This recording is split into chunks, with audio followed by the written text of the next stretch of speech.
Hola chicos y chicas, hoy vamos a ver fuerzas paralelas en el plano, obviamente, como siempre estamos viendo.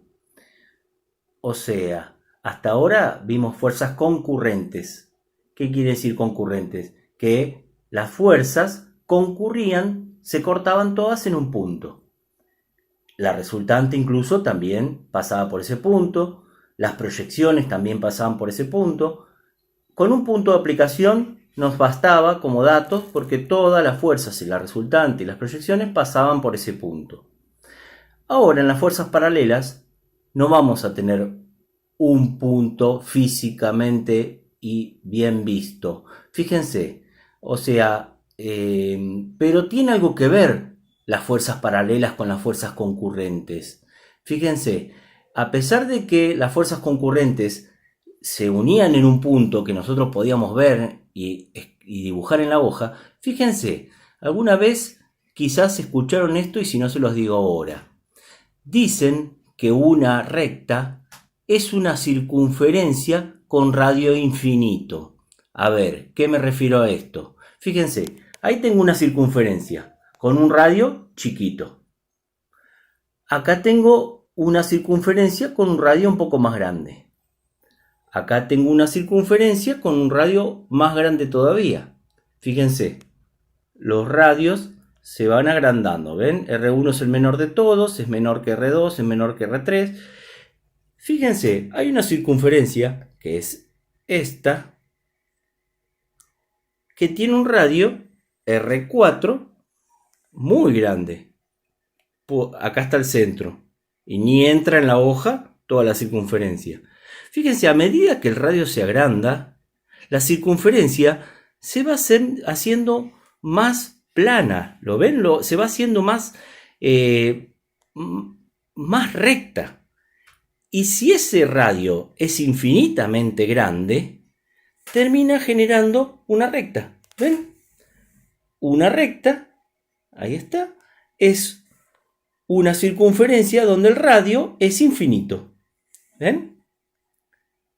Eso es lo que en geometría se puede definir una recta como una circunferencia de radio infinito. O sea que tenemos un punto de concurrencia. El punto de concurrencia es el infinito.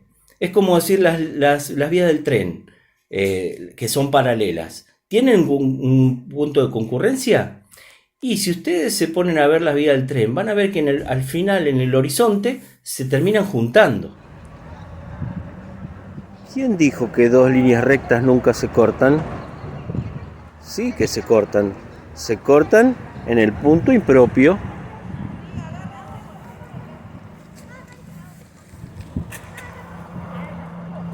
Es una ilusión óptica, pero digamos que eso es la forma de, quizás se me ocurre ahora para explicarles lo del punto en el infinito, donde estaría el centro de la circunferencia que nos genera una recta.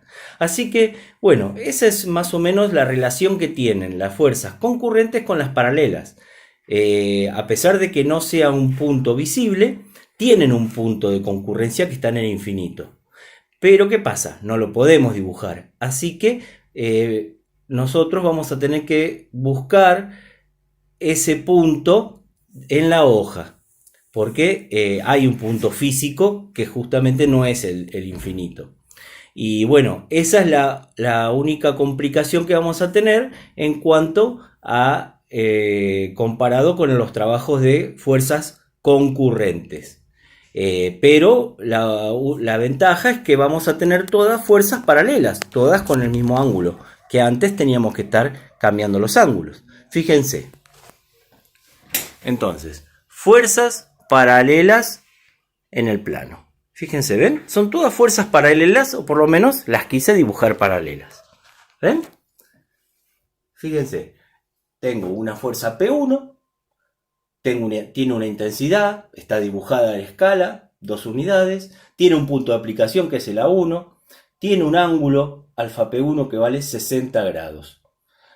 Tengo una P2 que el ángulo es 240 grados, porque fíjense, justamente el ángulo va hasta donde va el sentido de la P2.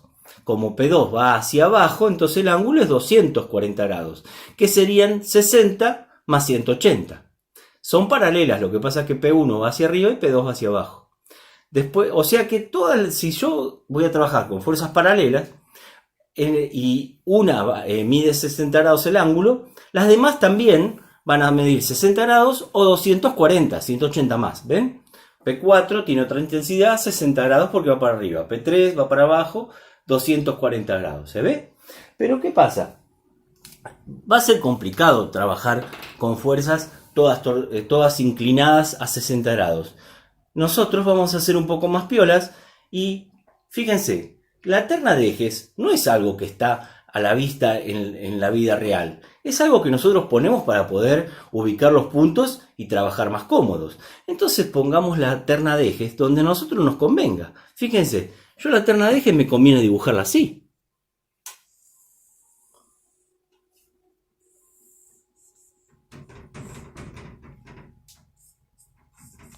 ¿Ven? Miren, a la terna de ejes me conviene dibujarla así, con el mismo ángulo que las fuerzas. Entonces, ¿qué pasa?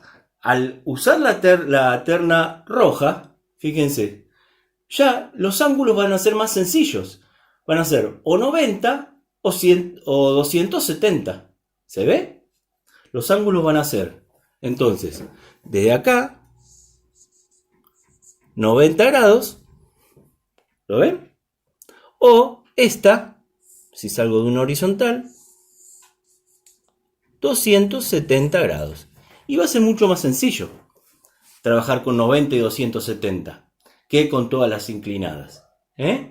Así que nosotros vamos a trabajar con todas fuerzas verticales, paralelas verticales, pero sepan que se puede trabajar con cualquier ángulo, que sean todas paralelas, ¿no? Obviamente en fuerzas paralelas tienen que ser paralelas, pero puede ser cualquier ángulo. Nosotros vamos a trabajar todas verticales porque es como que acomodamos la terna a nuestro gusto.